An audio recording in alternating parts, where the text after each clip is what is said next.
വന്നില്ലല്ലോ എന്ന് മുൻകൂട്ടി ഒന്ന് പറയാമായിരുന്നു. എന്നാൽ കാലത്ത് തന്നെ അവിടെ ഒന്ന് കിടക്കായിരുന്നു. അതായത് തൃശ്ശൂരിൽ തന്നെ കളിയുണ്ടായിരുന്നു. അത് കഴിഞ്ഞിട്ട് ഇങ്ങോട്ട് വരായിരുന്നു. കുഴപ്പമുണ്ടായില്ല. സന്തോഷം കൊണ്ടാണ് ഞാൻ ഈ പറയുന്നത്. അപ്പൊ എന്തുണ്ടെന്ന് വിചാരിച്ചാൽ എന്റെ നാട്ടുകാരിൽ നിന്ന് പ്രത്യേകിച്ചും നാട്ടുകാരായിട്ടുള്ള എന്റെ സുഹൃത്തുക്കളെന്നോ അല്ലെങ്കിൽ അരിയന്മാരെന്നോ എങ്ങനെ വേണമെങ്കിൽ വിശേഷിപ്പിക്കാൻ അവരിൽ നിന്ന് അവരുടെ അച്ഛനായിട്ടുള്ള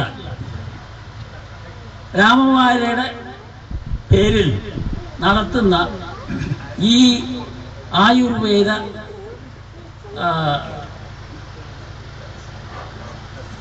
സ്ഥാപനത്തിന്റെ ചുമതലയേറ്റ് നടത്തുന്ന ഡോക്ടർ ശ്രീകൃഷ്ണന്റെ മൂത്ത ജ്യേഷ്ഠനാണ് പരാമസുന്ദരം. അദ്ദേഹത്തിന്റെ അനുജന്മാരുടെയും എല്ലാവരുടെയും കൂടി ഉള്ള ഈ ഉപഹാരം എൻ്റെ ജീവിതത്തിൽ മറ്റുള്ള സ്ഥലത്തു നിന്ന് കിട്ടിയതിനേക്കാട്ടിലും അങ്ങേയറ്റത്തെ ഒരു ഉപഹാരമായി ഞാൻ കണക്കാക്കുന്നു. എനിക്കിപ്പോ ഇതിനേക്കാൾ കൂടുതലായി എന്തെന്നില്ലാത്ത ഒരു ആഹ്ലാദം പറഞ്ഞറിയിക്കാൻ വളരെയധികം ബുദ്ധിമുട്ടാണ്. അതായത് ഇപ്പോ ഈ മഹാഭാഗ്യവാൻ എന്ന് പറഞ്ഞാൽ അല്ല എന്ന് പറയാൻ ഒട്ടും തയ്യാറല്ല. കാരണം എന്താണെന്ന് വിചാരിച്ചാൽ അനവധി പത്മശ്രീയുടെ മുമ്പേ ഒരുപാട് അവാർഡുകൾ കിട്ടിക്കഴിഞ്ഞിട്ടുണ്ട്. പത്മശ്രീ കിട്ടി, അത് കഴിഞ്ഞിട്ട് കാളിദാസ പുരസ്കാരം കിട്ടി എന്ന് പറഞ്ഞാൽ ഇപ്പൊ അതിന് പറഞ്ഞ മറ്റന്നാ 19 തീയതി പോവാണ്. അതുമാതിരി തന്നെ കേന്ദ്ര സംഗീത നാടക അക്കാദമിയുടെ ഒരു ഫെലോഷിപ്പ് എന്ന് പറഞ്ഞിട്ടുണ്ടെങ്കിൽ സാധാരണ ഫെലോഷിപ്പ് അല്ല, ഒരു പ്രത്യേക കലാകാരന്മാരിൽ വെച്ച് ഉന്നതരായിട്ടുള്ള വ്യക്തികൾക്ക് കൊടുക്കുന്ന ഒരു ഇതാണ് കാളിദാസ പുരസ്കാരവും ഈ സംഗീത നാടക അക്കാദമി പുരസ്കാരവും. ഇതൊക്കെയും കിട്ടിക്കഴിഞ്ഞതാണ്. പക്ഷേ അതൊന്നും മോശം ആണ് എന്നല്ല ഞാൻ പറയുന്നത്. പക്ഷെ അതിലുപരി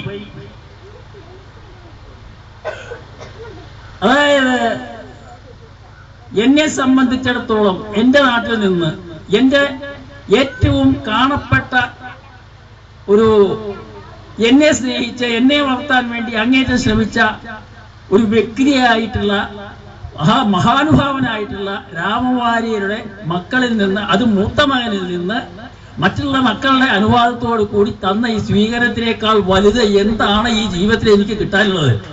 മറ്റൊന്നും കിട്ടാനില്ല. മാത്രമല്ല ഈ രാമവാര്യരെ സംബന്ധിച്ച് എന്റെ കാഴ്ചപ്പാട്, എന്റെ കുട്ടിക്കാലം മുതലൊക്കെ രാമവാര്യരൊക്കെ എന്നെ വലിയ കാര്യമാണ്. അത് സുന്ദരം ജനിക്കുന്നതിന് മുമ്പേ എന്നെ കാണാൻ തുടങ്ങിയിട്ടുണ്ട് അദ്ദേഹത്തിന് എന്തെന്നില്ലാത്ത സ്നേഹമാണ് എന്നോട്. അതായത് ഞാൻ തുള്ളൽ പഠിക്കാൻ തുടങ്ങിയിട്ടുള്ള കാലം മുതലക്ക്, അന്ന് മുതലക്കാണ് അദ്ദേഹത്തിന് എന്നെ, അതായത് സ്വന്തം മകനെ പോലെ തന്നെ സ്നേഹിച്ച് എനിക്ക് എന്താണോ ആഗ്രഹം, അതായത് ഞാൻ എന്തെങ്കിലും ചോദിച്ചാൽ ഇല്ലാതെ പറയാറില്ല, എന്താണ് വേണ്ടത് വെച്ചാൽ തരാറുണ്ട്. അതുകൊണ്ട് എന്നെ സ്നേഹിക്കുന്നു എന്നല്ല ഞാൻ പറയുന്നതിന്റെ അർത്ഥം. അദ്ദേഹം എന്റെ വീട് പണി നടന്നുകൊണ്ടിരിക്കുകയാണ്. ഒരു നയാ പൈസ കയ്യിലില്ല. അന്ന് ഞാൻ മറ്റേ നാറേര് പണിയിൽ കഥകളി പഠിക്കാൻ ചേർന്ന് കഴിഞ്ഞു. ആ ചേർന്ന് കഴിഞ്ഞിട്ട് ആ കാലഘട്ടത്തിൽ വീട് പണി നടന്നുകൊണ്ടിരിക്കുമ്പോൾ ഉത്തരം വെക്കണം എങ്കിൽ മാത്രമല്ലേ ഇപ്പൊ അതിൽ കഴുക്കോലൊക്കെ ബാക്കിയൊക്കെ ഉണ്ടാക്കാൻ പറ്റുള്ളൂ. ഉത്തരം വെക്കാൻ കാശില്ല, തടി വാങ്ങിക്കാൻ കാശില്ല എന്നർത്ഥം. ഉത്തരം വാങ്ങിക്കാനോ പണിയിപ്പിക്കാനോ കാശില്ല. ഞാൻ അദ്ദേഹത്തിനോട് പറഞ്ഞു, ഇങ്ങനൊരു എന്താ ചെയ്യേണ്ടതെന്ന് അറിയില്ലാവുള്ളൂ. അദ്ദേഹം എന്നോടൊന്നും പറഞ്ഞില്ല. അദ്ദേഹം പറഞ്ഞു, ഗോപി പരിഭ്രമിക്കണ്ട എന്ന് പറഞ്ഞു. പിറ്റേ ദിവസം തേക്കിന്റെ ഒന്നാമതൊരു ഉത്തരം വീട്ടിലേക്ക് കൊണ്ടുവന്നു. ഇത് എന്ത് കടപ്പാട്, എന്തെന്നില്ലാത്ത ഒരു കടപ്പാട്, എന്താ അതിന്റെ പേര് പറയേണ്ടതെന്ന് തന്നെ അറിയില്ല. അത്രയ്ക്ക് സ്നേഹം എന്ന് പറഞ്ഞാൽ എന്നോടുള്ള സ്നേഹത്തിന്റെ പ്രധാന കാരണം കലാകാരൻ. ആ കലാകാരൻ കോതരയ്ക്കൽ വളർന്നു വരുന്നത് അദ്ദേഹത്തിന് അങ്ങേറ്റത്തെ സ്നേഹവും അതിനുപരി അദ്ദേഹത്തിന്റെ വാത്സല്യവും എന്നിലുണ്ടായി എന്നുള്ളതാണ്. അതേമാതിരി തന്നെ അദ്ദേഹത്തിന്റെ ആ മക്കളോടുള്ള സ്നേഹം. അദ്ദേഹം പറഞ്ഞു, ഗോപി, എനിക്ക് എന്റെ കുട്ടികളിൽ ഒരാളെ കഥകളി പഠിപ്പിക്കണമെന്നുണ്ട്. അത് മറ്റൊരാളെയല്ല ഞാൻ കാണുന്നത്, ശുക്രൂരിയാണ്. അത് ശുക്രൂര വിളിക്കുക സുബ്രഹ്മണ്യനെ. ശുക്രൂരിയാണ് ഞാൻ എൻ്റെ കണ്ണിൽ കാണുന്നത്.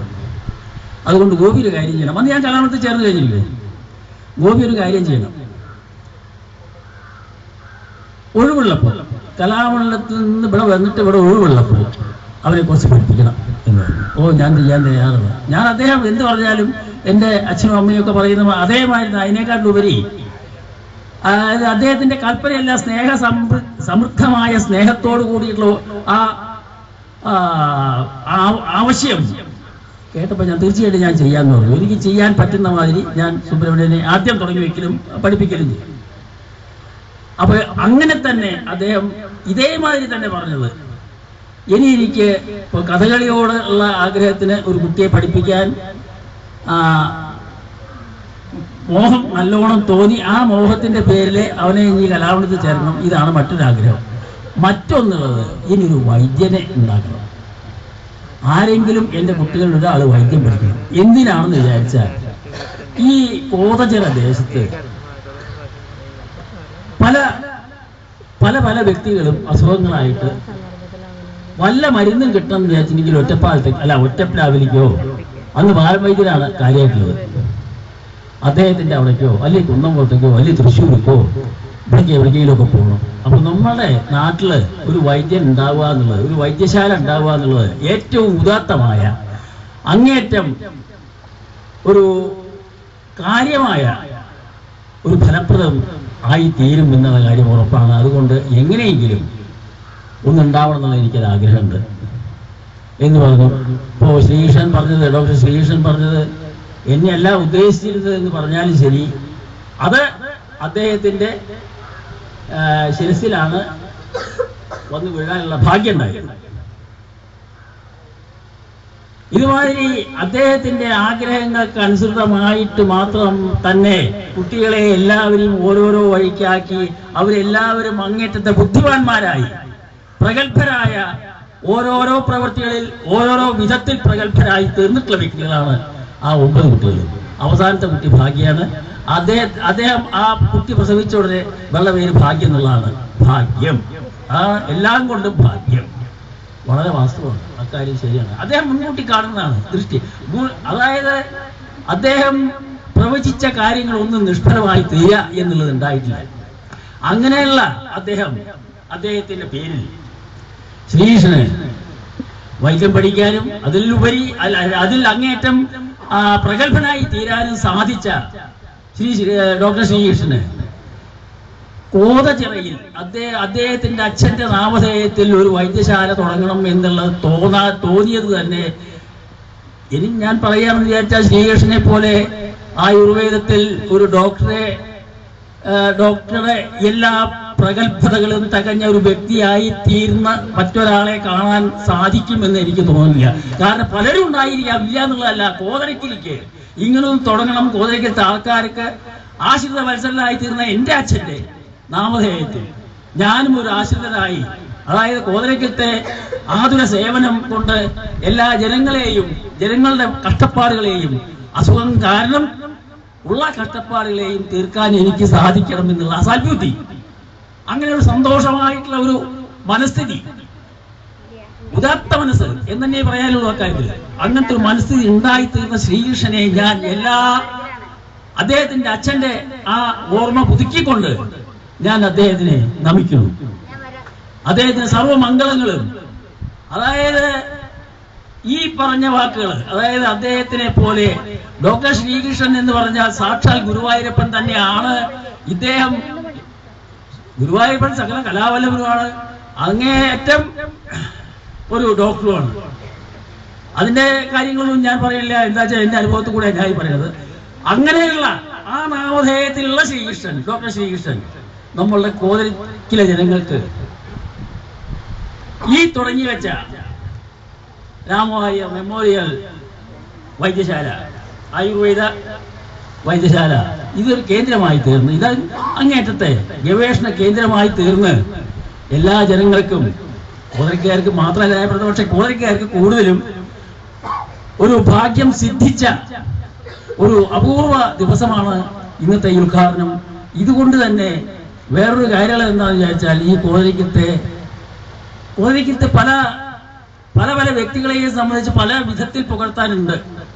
അതായത് ഇവിടുത്തെ ഒന്നാമത് വേറൊരു കാര്യം എന്താ വെച്ചിട്ടുണ്ടെങ്കിൽ, എപ്പോഴും പരിശുദ്ധമായ അന്തരീക്ഷം സൃഷ്ടിക്കണമെങ്കിൽ അതിൻ്റെതായിട്ടുള്ള ചുറ്റുപാടുകൾ, ഗ്രാമപ്രദേശം ശോഭിച്ച് തീരണമെങ്കിൽ അതിന്റെ ചുറ്റുപാടുള്ള ക്ഷേത്രങ്ങളും നന്നാവണം.